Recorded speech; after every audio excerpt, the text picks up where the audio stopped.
Les 15 restos du cœur belge sont unanimes, la pauvreté monte en flèche. Les coups de pouce qu'ils donnent ne résolvent pas tous les problèmes, mais grâce à eux, certains parviennent à remonter la pente.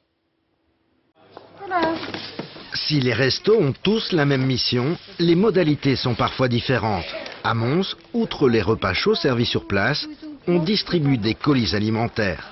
Une soixantaine de familles vient ainsi chaque semaine chercher le sien, au prix symbolique de 5 €, gratuit en cas de grande nécessité. C'est indispensable pour nous, oui. Parce qu'actuellement, mon mari est fort malade, donc il est rentré pour se faire opérer, donc moi, ça m'arrange comme dans les colis. Et financièrement, vous n'y arrivez plus? Non. Non, mon mari est tombé sur la mutuelle. Le resto propose également des colis de dépannage à ceux qui franchissent la porte pour la première fois. Ce qui est vraiment un grand changement, c'est qu'on a des familles qui travaillent, quoi, ou avec des petits salaires, des mi-temps, ou même d'autres personnes qui travaillent ça en plein, mais vraiment les salaires sont très très bas, quoi. Les demandes de colis sont en augmentation de 20%. Chaque jour, le resto collecte des vivres dans plusieurs grandes surfaces de la région. Des marchandises qui approchent des dates limites de consommation. On essaie qu'il y ait un assortiment, que ce soit en yaourt, charcuterie, enfin disons à mon niveau, à moi, yaourt, charcuterie, des œufs ou autre, enfin ce qu'on reçoit quoi. Et alors on regarde selon la quantité des personnes. Et à la longue, vous finissez par connaître un petit peu cette famille? Oui, ça oui. Bon, on sait par exemple que dans une certaine famille, ben, ils aiment mieux ça qu'autre chose. Là on aime bien la choucroute, là on ne la mange pas, ou toutes ces choses-là quoi. C'est une habitude quoi. Maman de 3 enfants, Dominique, qui travaille bénévolement au resto, est la preuve vivante que ce coup de pouce peut vraiment aider à s'en sortir. Moi-même j'ai été comme eux et c'est pas plaisant pour eux de venir, donc c'est sûr que pour eux c'est important que des gens puissent les comprendre. Et parce que bon, ça arrive à tout le monde, ça peut vous arriver à vous, donc Et à vous, qu'est-ce qui vous est arrivé? Comment vous en êtes sorti? une perte d'emploi. Donc une perte d'emploi, j'avais des traites à payer. Donc je suis venue ici, grâce à ça, j'ai pu payer mes traites pour pouvoir, parce que sinon je devais vivre, donc impossible de payer mes factures. Donc ça m'a aidé à payer mes factures et de m'en sortir. Et comme pour l'instant je suis demandeuse d'emploi, je suis venue donner du renfort au Resto du Cœur. Ouais, mais c'est pour envisager la... Francis, lui, est pour le moment toujours dans le creux de la vague. C'est pour voir par rapport à la maison. Bon, je suis au chômage, donc 800 €, ça part très très vite. Avec les factures, ce sont les factures fixes. Donc le 4, il n'y a pratiquement plus rien. Après, il faut se démerder. Donc ça arrive vraiment à tout le monde. Il n'y a pas de, je vais dire, de schéma type. Non, il n'y en a plus. Il n'y en a plus. C'est grave ça. Ouais, c'est grave. Ça fait peur aussi dans un sens. On a des réussites aussi, encore heureux, mais c'est vrai que c'est plus limité à un certain type de population. Non. Au bout de cette pente savonneuse, c'est parfois la rue qui attend certains. Le Resto du Cœur détache d'ailleurs 2 éducateurs pour aller à la rencontre des personnes sans domicile fixe dans le cadre du dispositif sans-abri de la ville de Mons. Bon, tu sais toujours qu'on est là, hein, si tu as besoin d'aide. Hein. Ce jour-là, Amandine fait équipe avec Christophe, un agent du service de prévention. Ils ont reçu l'appel d'un hôpital concernant la présence d'un homme manifestement dans un état de grande précarité. Sur place, ils font la connaissance de Michel. C'est l'hôpital qui a fait le signalement comme quoi il y avait une personne qui était un peu en difficulté, qui était dans sa difficulté physique, c'est tout. Voilà. Il s'inquiète pour vous, monsieur. Oui, il s'inquiète pour vous. Oui. Donc voilà. Pour qu'on puisse vous aider. Donc maintenant, c'est à nous à prendre le relais et à vous prendre en charge. Et on peut vous emmener ici au centre d'accueil où vous pourrez déjà trouver un autre, d'autres vêtements. Et vous reposer un petit peu. J'ai besoin de repos. Mais vous pouvez vous reposer aussi un petit peu à l'escale, hein, monsieur. Donc je vais téléphoner, comme ça, le temps de... Je dois changer de jeans, c'est tout. Il y a ça, il y a tout ce qu'il faut. Il y a un vestiaire, vous pouvez... Oui, mais il faut un prothésiste. Bon, ma prothèse est foutue. Michel explique qu'il a été expulsé de son logement et qu'il dort actuellement dans un abri de nuit. Une situation qu'il a bien du mal à supporter. Ce monsieur, en fait, est venu il y a quelques jours frapper à notre porte ici au service social en nous expliquant, voilà, je suis dans la rue, j'en ai marre, je gère un peu ici dans la ville de Mons et j'ai besoin d'être hospitalisé.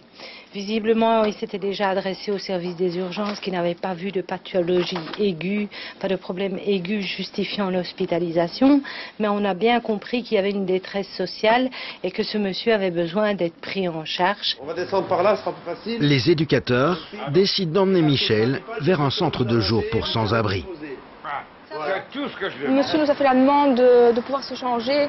Donc nous à l'Escale, on a un vestiaire où il pourra se changer et se poser.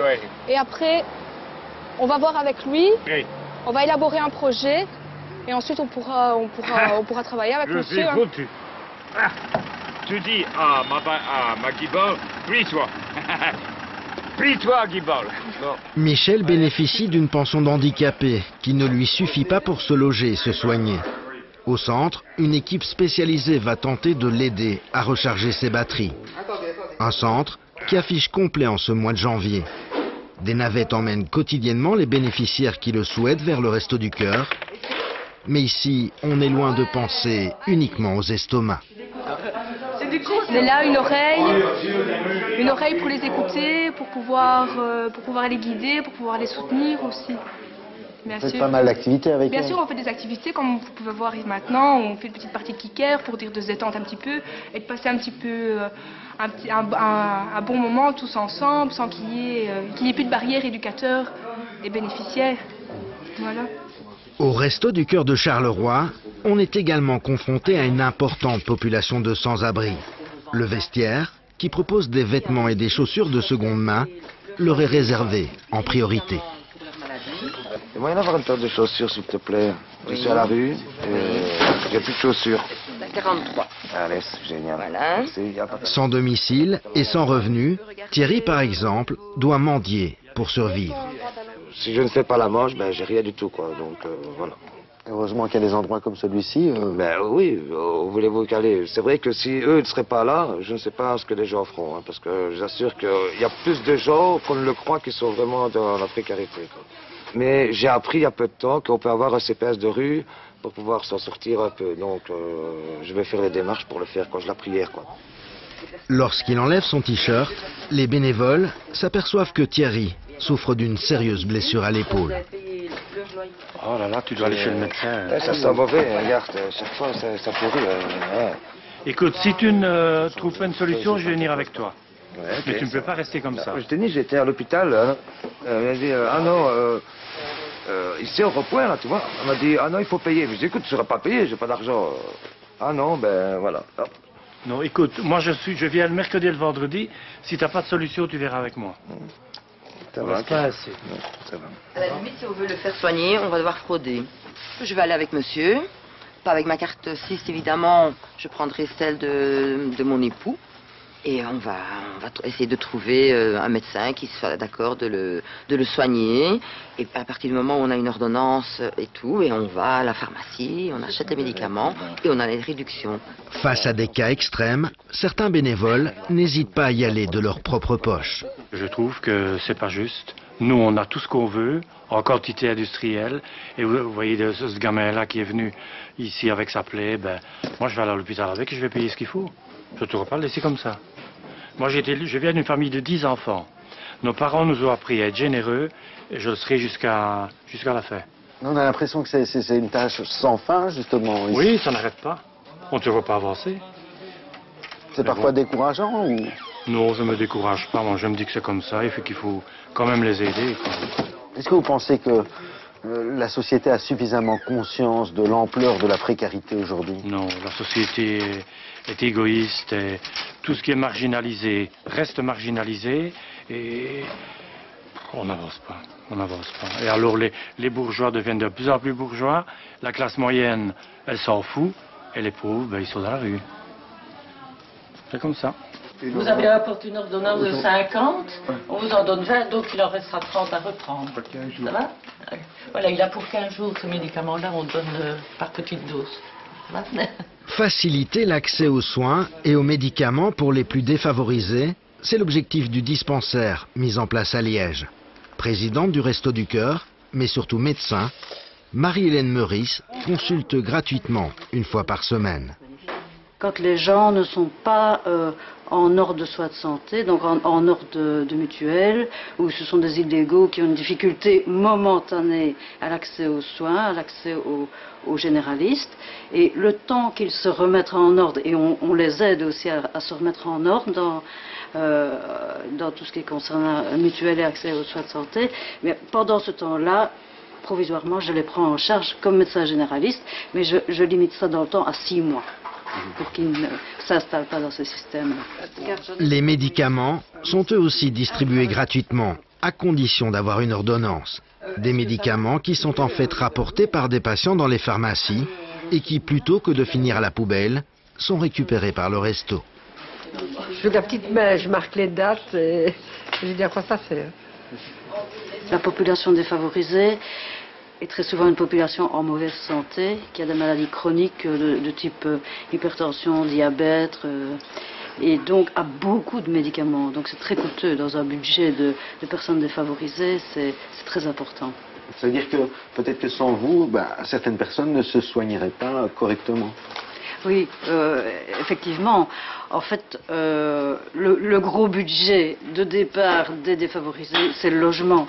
Le logement prend la moitié, voire les 2/3 de leurs revenus, de leurs maigres revenus. Et donc, parfois, les gens font le choix de ne pas prendre leurs médicaments, effectivement. Donc, ça, on l'a constaté, c'est pour ça qu'on a mis le dispensaire en place. Alors, les langes. Au fil des années, les restos ont ainsi diversifié leurs activités pour coller au plus près aux réalités sociales.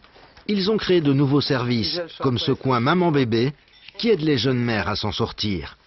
Aussitôt ouvert, aussitôt débordé. Les besoins sont tels que la Fédération belge envisage encore d'ouvrir de nouveaux restos. Finalement, on ne sait pas vraiment s'il faut se réjouir de fêter leur 25e anniversaire.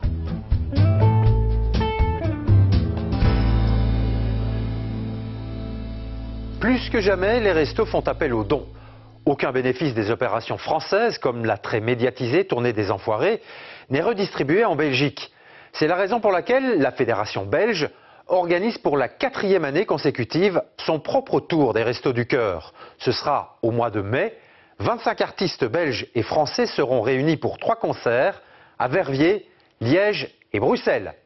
Reporter, c'est terminé pour ce soir. Merci de nous avoir suivis. Excellente soirée à tous.